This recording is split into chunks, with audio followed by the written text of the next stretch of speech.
주기도문 6장 12절 말씀이죠. 읽어보겠습니다. 시작.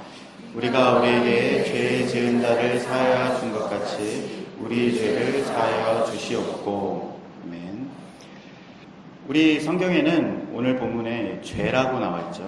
네, 사실은 빚이라는 단어가 원래 의미에 더 가깝습니다. 빚이라고 하면 돈을 빌리는 건데요. 유대인들은 이 돈을 빌리는 채무뿐만 아니라 반드시 행해야 하는 의무도 빚이다라고 생각을 했습니다.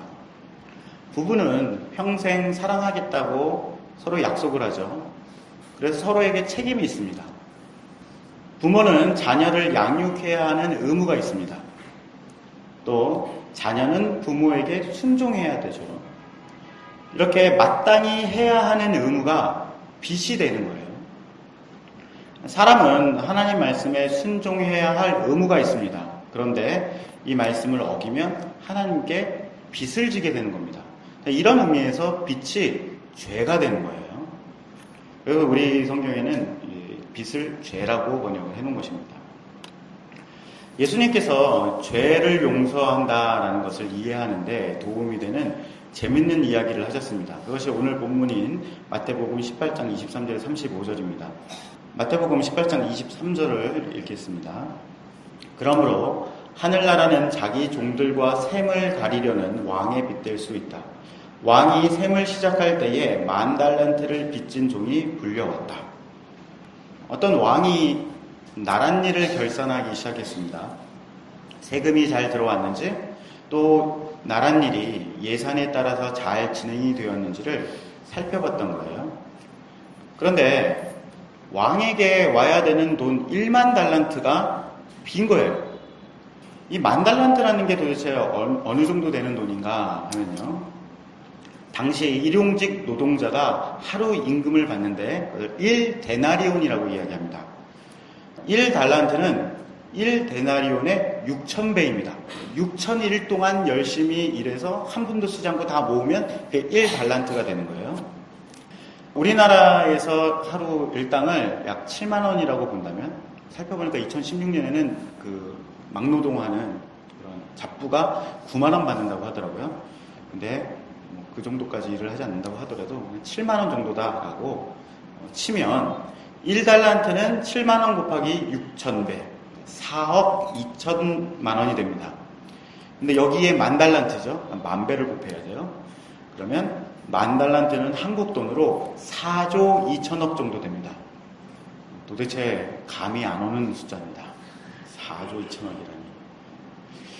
예수님 당시에 유대인들이 로마 황제에게 바쳐야 되는 세금이 있어요. 600달란트예요. 그러니까 600달란트를 황제에게 1년에 바쳐야 되는데 10,000달란트를 안 냈다라고 하면 약 16년 동안 황제에게 세금을 안 바쳤다는 얘기입니다. 왕에게 10,000달란트를 빚졌다. 이거는 돈의 문제가 아닌 거예요.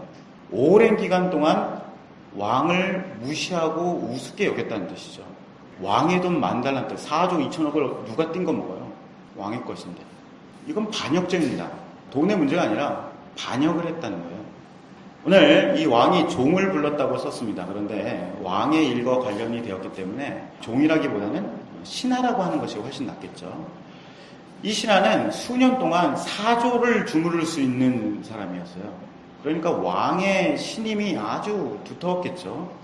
이 사람이 무엇을 하든지 간에 맡겨놓고 일을 하도록 오랫동안 맡겨놨던 겁니다. 그런데 왕에게 들어와야 될 돈을 중간에서 횡령한 거죠. 신하가 왕에게 불려왔습니다. 25절을 보면요. 그 종은 왕에게 돈을 갚을 수가 없었다. 그래서 주인은 종에게 아내와 자녀들과 가진 것을 다 팔아 빚을 갚으라고 명령했다. 종은 주인의 무릎 아래 엎드려 빌었다. 기다려 주십시오. 제가 모든 것을 갚겠습니다. 주인은 그 종을 불쌍히 여기고 풀어주며 빚을 없었던 것으로 해주었다. 왕이 신하에게 이렇게 얘기했어요. 내 가족과 모든 소유를 다 팔아서 갚아라! 라고 명령을 합니다. 그러자 신하는 왕 앞에 납작 엎드립니다. 제발 한 번만 기회를 주십시오. 시간을 주시면 제가 다 갚겠습니다. 막 눈물 콧물을 흘리면서 간절히 빌었겠죠. 자기 생명뿐만 아니라 가족들까지 다 이제 망하게 생겼으니까 정말 최대한 자신을 낮추고 간절히 빌었습니다. 왕이 지금까지 자기가 아꼈던 그런 신하인데 그 신하가 막 엎드려서 최대한 자세를 낮추면서 간절히 비니까 불쌍한 생각이 들었어요. 그래서 그래, 지금까지 쌓아온 정도 있는데 너를 그냥 보내주겠다. 모든 빚도 없었던 것으로 해주겠다 라고 하면서 풀어줬어요. 신하가 바랬던 거는 이 기간이 좀 연장되길 바란 거였거든요. 그랬는데 빚을 다 없애준 거예요. 완전 땡 잡은 거죠. 그래서 와, 정말 다행이다. 죽다 살아났다. 그러면서 집으로 돌아왔습니다. 자, 28절을 보면요. 그런데 그 종이 나가서 자기에게 100데나리온을 빚진 동료를 만났다. 그는 동료의 멱살을 잡고 말했다. 나에게 빌린 돈을 어서 갚아라. 동료는 그 종의 무릎 아래 엎드려 빌었다. 기다려주게, 내가 모든 것을 갚겠네. 그러나 그 종은 들어주지 않았다. 가서 동료를 감옥에 넣고 자기에게 빚진 것을 다 갚을 때까지 갇혀있게 하였다.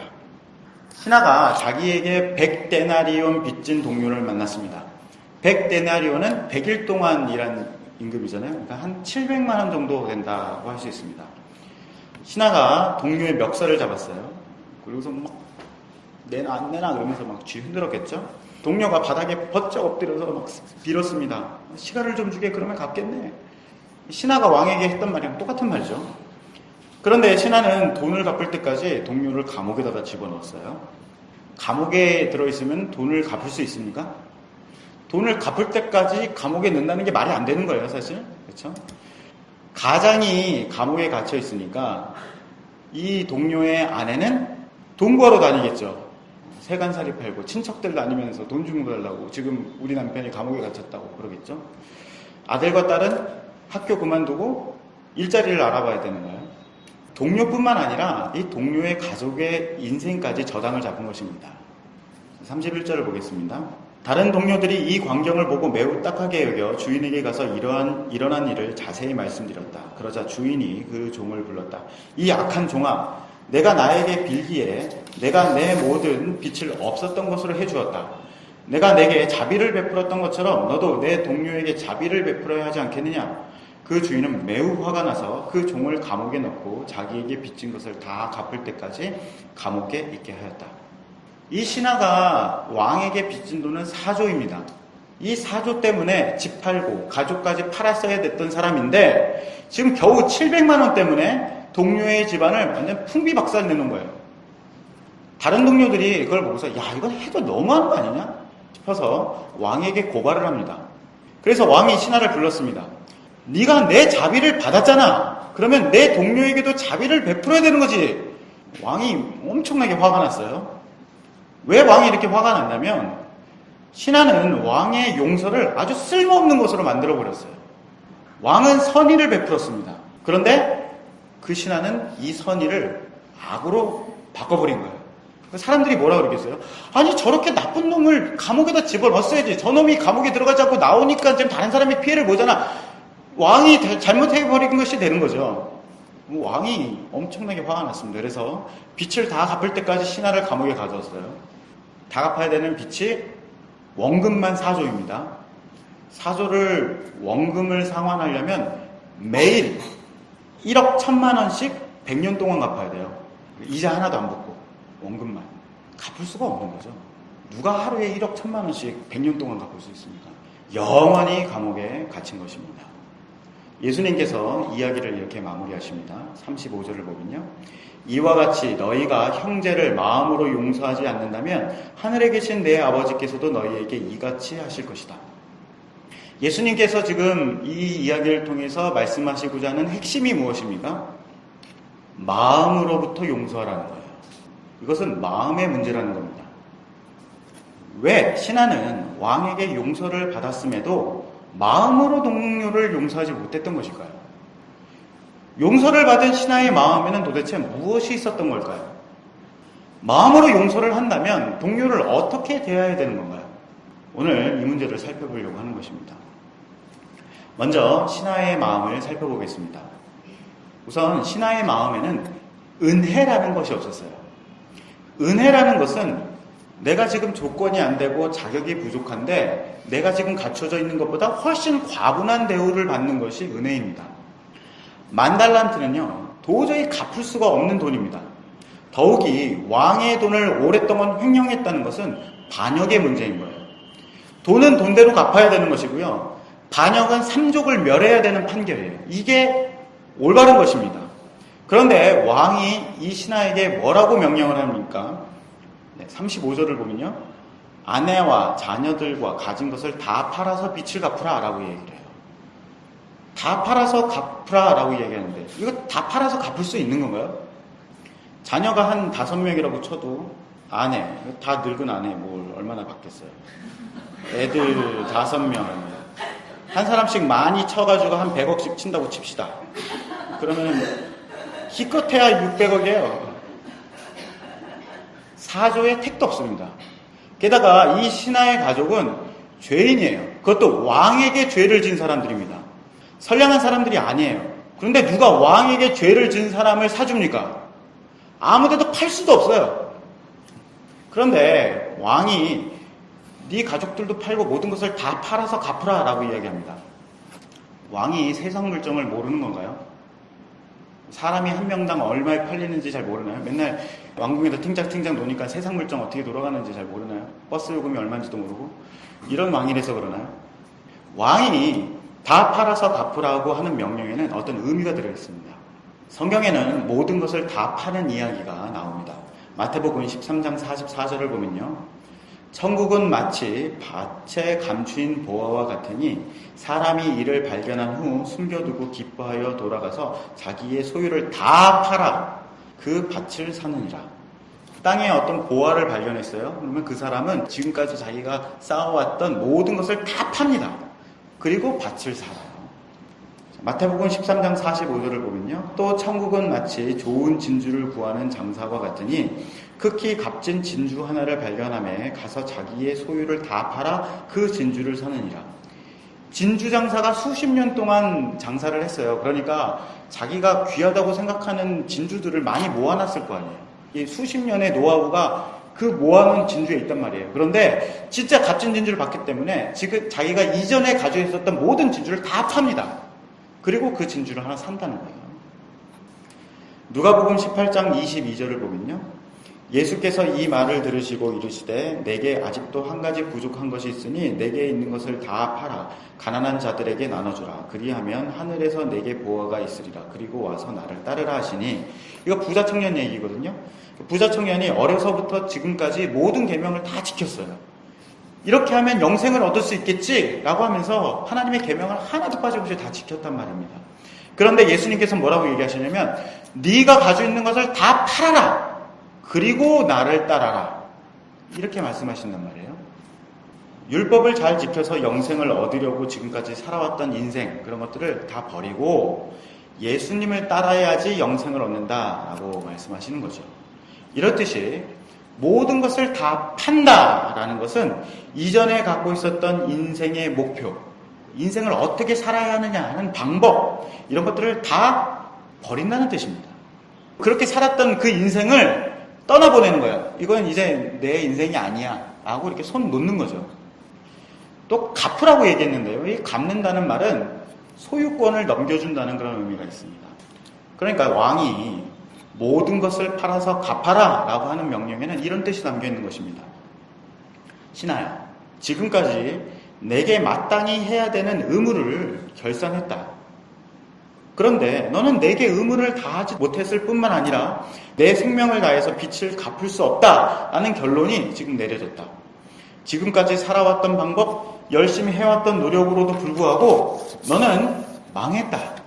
내 인생에서 남은 것은 죄뿐이다. 이 결론 앞에서 너는 어떻게 하겠느냐? 너는 파산 선고를 받아들여라. 하지만 내 생명과 가족과 남아있는 네 인생을 내가 사겠다. 지금까지 내가 노력하며 살아왔던 모든 것을 손에서 놓아라. 내 생명과 인생의 소유권을 완전히 나한테 넘겨라. 나머지는 내가 책임지겠다. 빚 갚은 것으로 치고 반역죄도 내가 해결해 주겠다. 만약 신하가 지금 자기가 처한 상황이 어떤 것이고 근데 이 처한 상황에 비해서 왕이 제안하는 것이 엄청난 은혜구나라는 것을 알게 된다면 자기 모든 것을 팔아서 왕에게 바쳤을 것입니다. 왕이 싫어. 100번 죽어도 할 말이 없습니다. 제 모든 것을 왕의 처분에 맡기겠습니다. 이렇게 해야 되는 것이죠. 그런데 신하는 그렇게 하지 않았습니다. 왜냐하면 자기가 지금 지은 죄의 엄중함과 왕이 제시하는 은혜의 가치를 계산할 줄 몰랐기 때문이죠. 이것이 마음에 은혜가 없는 사람들의 특징입니다. 두 번째, 신하의 마음에는 회개하는 마음이 없었습니다. 신하가 이 문제를 어떻게 해결하려고 합니까? 26절을 보면 나오죠. 왕에게 이렇게 얘기합니다. 기다려 주십시오. 제가 모든 것을 갚겠습니다. 신하는 왕이 기다려주면 갚을 수 있다 라고 말을 합니다. 제게 시간을 주세요. 한 번만 더 기회를 주시면 빚 갚을 수 있습니다. 제 의무를 다 하겠습니다. 신하의 마음에는 내가 갚겠다라고 하는 마음이 가득했던 거예요. 하지만 이게 기회의 문제입니까? 다시 기회가 생기면 잘할 수 있습니까? 아니죠. 이것은 도무지 갚을 수가 없는 빚이고 스스로 해결할 수 없는 반역 죄의 문제예요. 지금까지 신하가 해왔던 인생이 실패다라고 이미 결론이 났는데 이 신하는 고집스럽게 내가 지금까지 살아왔던 그 방법대로 계속 살아서 결국은 이루겠다라고 이야기하는 거예요. 이런 마음을 완고하다라고 이야기하는 겁니다. 내가 잠깐 실수해서 그렇지 다시 기회를 얻기만 하면 이전보다 훨씬 잘할 수 있다니까. 이게 회개하지 않는 사람들이 흔히 말하는 거예요. 죄를 실수라고 생각하는 거죠. 어쩌다가 잘못한 거야 라고 생각한다는 거예요. 사실 나는 선하고 괜찮은 사람인데 부모 때문에, 원수 같은 남편 때문에, 저 바가지 긁는 아내 때문에, 속 썩이는 자식 때문에, 시대를 잘못 태어나서 그런 거지. 내가 만약에 다시 젊어질 수 있다면, 내가 다시 태어난다면, 좋은 부모를 만난다면, 첫사랑과 결혼했다면, 지금 내 옆에 있는 이 사람 말고 다른 사람이 있다면 지금보다 훨씬 더 잘할 수 있을 텐데 나에게 한 번만 더 기회가 된다면, 이렇게 생각하는 거죠. 기회만 주시면 갚을 수 있습니다 라고 말하는 신하의 마음이 바로 이렇습니다. 나는 죄인입니다.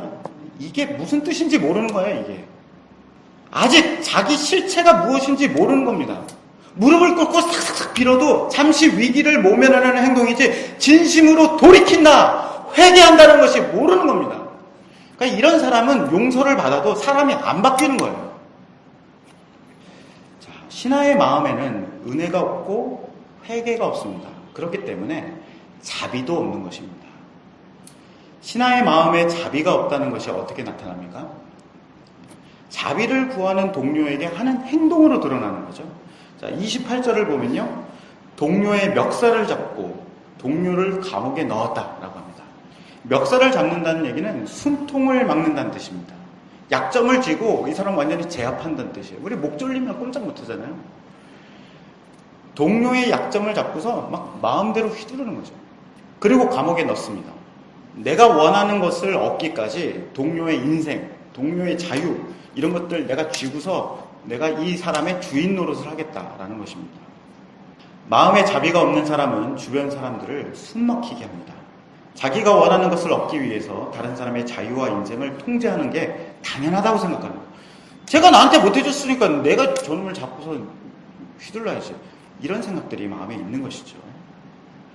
이 신하의 마음에는 은혜가 없고 회개도 없고 자비도 없기 때문에 자비를 좀 주십시오 라고 원하는 사람에게 자비를 줄 수가 없는 거예요. 없으니까 못 주죠. 왕에게 용서를 받았지만 오히려 더 큰 화를 입게 되었습니다. 이 신하에게는 기회가 있었어요. 왕에게 모든 것을 바치고 새로운 인생을 얻을 수 있는 기회가 있었는데 그것까지 다 날려버린 것입니다. 자, 예수님께서 이렇게 말씀하시죠. 하나님께서 너희에게 이렇게 하실 것이다 라고 말씀하십니다. 자, 그렇다면 왕은 누굴까요? 왕은 하나님이죠. 그러면 10,000달란트 빚진 신하는 누구입니까? 나예요. 그럼 내게 빚진 동료는 누굽니까? 내게 마땅한 의무를 다해야 되는 사람들이 있어요. 그런데 그 의무는 다하지 않고 그래도 우리는 부부잖아. 우리는 부모 자식 관계잖아. 우리는 그래도 친구잖아 라고 말하는 아내, 남편, 부모, 친구, 직장 동료입니다. 우리에게 의무를 다해야 되는 어떤 사람, 관계가 있는 친밀한 사람들인 것이죠. 하나님은 우리와 결산을 하십니다. 로마서 2장 13절을 보면요. 하나님 앞에서는 율법을 듣는 사람이 의로운 사람이 아니라 오직 율법을 행하는 사람이라야 의롭다고 인정받기 때문입니다. 하나님의 말씀을 배운 사람은 행해야 되는 의무가 있는 거예요. 이 의무가 바로 빛입니다. 로마서 14장 10절을 보면요. 그런데 여러분은 왜 여러분의 형제를 비판합니까? 왜 형제를 업신여깁니까? 우리는 다 하나님의 심판대 앞에 설 사람들입니다. 다른 사람을 판단합니다. 야, 저 인간 왜 저러고 살아? 왜 거짓말하고 정직하지 못하고 성실하지 못해?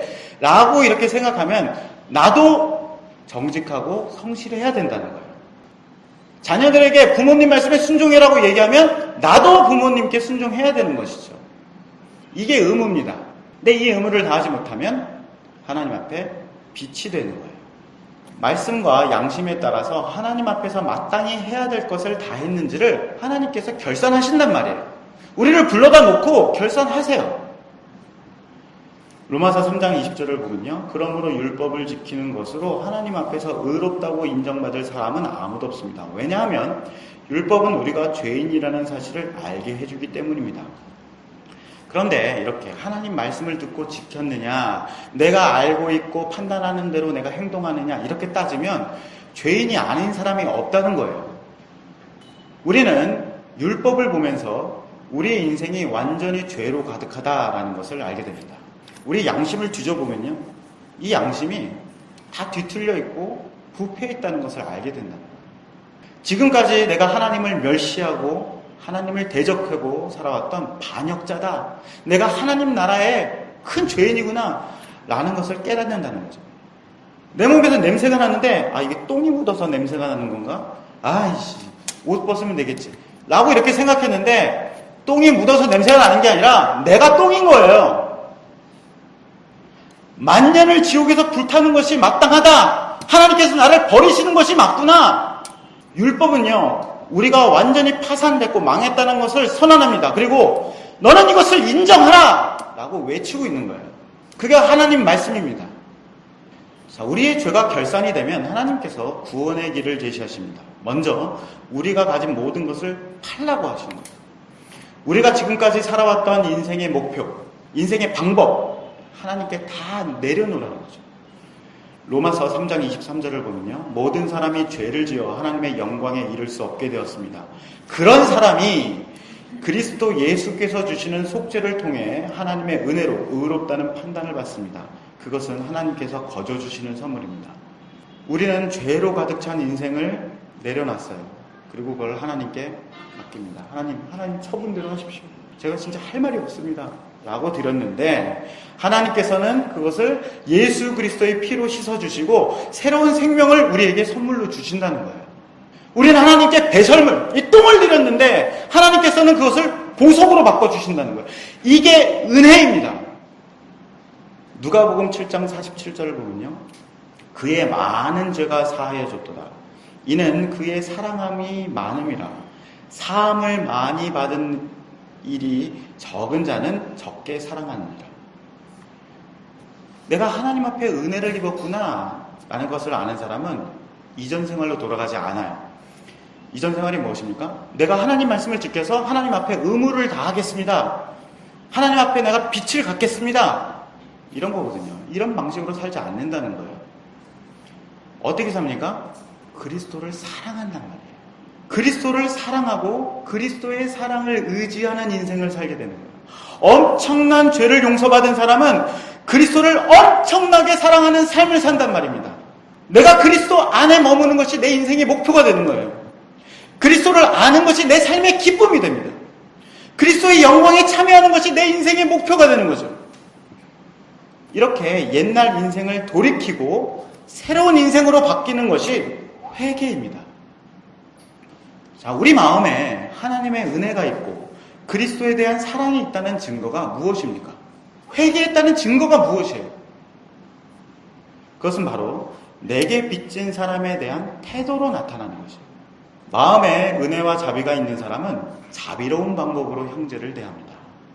비록 남편과 아내가, 자녀가, 이웃이 내게 책임을 다하지 못하고 부족한 모습을 보일 때 불쌍히 여기는 것이죠. 기회를 줍니다. 오래 참고 기다립니다. 온유하게 대하죠. 하나님의 은혜와 자비가 있는 사람과 함께 있으면 그 사람이 하나님 나라를 경험하게 되는 거예요. 반면에 하나님의 계명과 규칙을 지켜서 하나님을 기쁘게 해드리자, 하나님을 만족시켜드리자, 신앙생활은 하나님의 말씀을 지켜서 하나님의 은혜를 갚는 거야, 이렇게 생각하는 사람들이 있어요. 하나님께 기회를 얻었으니까 이제는 갚겠다는 거죠. 이런 사람들은 나에게 의무를 다하지 못하는 사람들을 닥달합니다. 그리고 내가 만족스러울 때까지 그 사람을 억압해요. 옆에 있으면 숨이 막힙니다. 감옥에 갇힌 거나 다름없죠. 마음에 자비가 없는 사람과 함께 있는 게 땅의 감옥, 지옥에 있는 거예요. 지옥은 어디 있습니까? 여기 있단 말이에요. 성경에는 하나님께 은혜를 받았으면 갚으라라는 개념이 없어요. 설령 있다고 해도 하나님께 의무를 다해서 말씀을 지키고 계명을 완전하게 실천해서 빚을 갚는 게 아니라 그리스도를 사랑하고 형제를 사랑하는 것이 은혜를 받아 회개한 사람들의 마땅한 반응인 것입니다. 우리가 우리에게 죄 지은 자를 사하여 준 것 같이 우리 죄를 사하여 주옵시고 라는 기도를 정리해 보겠습니다. 이것은 이런 뜻입니다. 하나님, 저는 하나님 앞에 서보니 정말 큰 죄인입니다. 하나님께 의무를 다해서 해결한다는 것이 불가능합니다. 지금까지 했던 모든 것들 보니까 빚만 쌓였지 하나도 해결된 게 없습니다. 주님께서 저를 지옥에 보내셔도 할 말이 없습니다. 하나님의 처분에 저를 맡깁니다. 그러나 하나님의 은혜로운 손을 저에게 내미시니 제 인생을 주님께 드리겠습니다. 이제부터 그리스도의 피와 생명을 의지하겠습니다. 주님께 자비를 입었으니 제게 빚진 사람들을 불쌍히 여기겠습니다. 내게 책임과 의무를 다하지 않았다고 사람들의 숨통을 쥐고 흔들지 않겠습니다. 나의 가족과 친구와 이웃을 자비롭게 대할 수 있도록 오늘도 저에게 그리스도의 은혜로운 자비를 베풀어 주십시오. 주님의 사랑을 더 깊이 알게 해주십시오. 이런 의미가 담겨있는 기도인 것입니다. 사랑하는 천국을 나타내는 교회 성도 여러분, 여러분은 하나님의 심판대 앞에 서보셨습니까? 우리가 하나님의 말씀에 비추어 얼마나 큰 빛을 지고 있는 사람인지를 알고 계십니까? 그럼에도 하나님께서 우리에게 놀라운 은혜를 제시하고 계신다는 것을 알고 있습니까? 하나님께서 말씀하시는 그것이 복음이라는 것을 이해하고 계십니까? 그 은혜의 복음이 우리의 마음에 있습니까? 우리는 그리스도를 의지하고 사랑하는 삶을 살고 있습니까? 아니면 아직도 법을 지켜서 하나님께 빚을 갚으려는 방법으로 살고 있습니까? 우리가 진정으로 은혜를 받아서 회개했다면 우리 주변 사람들이 알게 됩니다. 우리의 남편과 아내와 자녀들은 나와 함께 있을 때에 숨 막히고 답답하다고 이야기를 합니까? 아니면 우리의 자비로움 때문에 자유롭다고 이야기를 합니까? 스스로 속이지 마십시오. 하나님의 심판대 앞에서 은혜와 자비를 구하시길 바랍니다. 날마다 그리스도의 은혜를 의지하고 그리스도를 사랑하는 삶을 사시길 바랍니다. 그러면 우리가 형제를 자비롭게 대하는 마음을 얻을 수 있을 것입니다. 자, 이렇게 얘기하면은 사실은 마음 한편으로는 답답합니다. 왜냐하면 700만 원은 어떻게 해? 그럼 그건 못 받아야 되는 건가? 다 탕감해주고 없는 것처럼 해줘야 되나? 이런 생각이 드는 거죠. 저 인간이 남편 노릇도 제대로 안 하고 맨날 헛짓거리 하고 다니고 저 여자가 아침밥도 안 해주면서 바가지만 긁고 있고 나에게 해줘야 되는 건 하지도 않으면서 잔소리만 하고 있는 저 인간을 그냥 용서해주고 아무 일 없는 것처럼 그냥 이렇게 지내야 되는 건가? 다 용서해주고 그냥 알아서 해라 내버려둬야 되는 건가? 가만 놔두면 계속 피해를 볼 텐데요. 700만 원 없으면 나 굶어야 되는데 억울하죠. 이 문제는 여러분들이 하나님 앞에 열심히 기도하십시오. 각자 상황이 다 다르잖아요. 저는 여러분께 휴지를 드린 거예요. 코는 여러분들이 푸십시오. 지금 이 말씀을 기초해서 그럼 과연 나는 내 주변에 있는 사람들과 어떤 관계에 있고 하나님 앞에 나는 어떻게 서야 되는가? 정말 열심히 기도하십시오. 이게 더 어려워요. 오늘 제가 여러분에게 드린 말씀보다 여러분들이 이제부터 기도해야 되는 것이 훨씬 어렵습니다. 여러분들 얼마나 괴롭겠습니까? 그런 사람들과 같이 산다는 것, 그리고 내 안에 자비가 없다는 것을 드러나는 것, 내가 하나님 앞에 아무런 은혜를 받지 못하고 사람들에게 무자비하게 대한다는 것을 발견한다는 것 자체가 상당히 힘든 일이에요. 하지만 말씀에 따라서 기도할 때에 하나님께서